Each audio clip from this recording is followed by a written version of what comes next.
One final issue or one final point, Kimberly Leonard, and again, thank you so much for taking the time. I know you're crazy busy with respect to this ruling coming down and other breaking news that you're working on.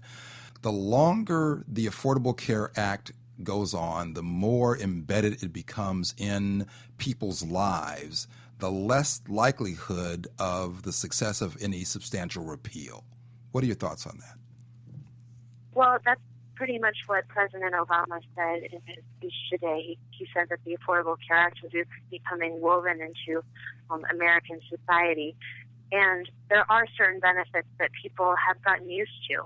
And it's much more difficult to take benefits away than it is to grant them to people. Now, whether those benefits actually result in better care or whether they result in care that's affordable remains to be seen. And so I think a lot more of the focus is going to be looking very carefully at what the details of these plans are, how much people are spending on them, and whether they're actually getting better care as a result.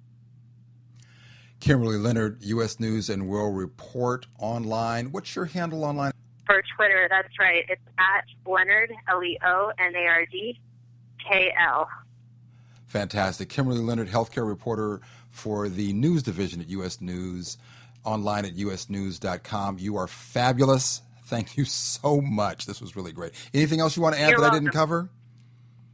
I think both positions were pretty confident they would win. I think there was some worry on the side of the administration just because there was just a lot of talk toward the end about all the catastrophic results that could come from it. And the Supreme Court has ruled, the fact that they ruled against Medicaid expansion was a big blow to the administration. I mean, people talk about this being the second victory for ObamaCare, but they've had a very big loss as well.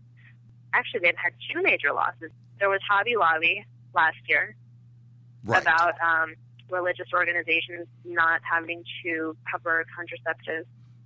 And then before that, in 2012, the Supreme Court upheld the individual mandate, which was a really big win, but they also at the same time said that Medicaid was optional for states. And so at this point, about half of states have opted to expand it. And so the president today he talked about how he was going to try especially hard to get states to accept the federal money.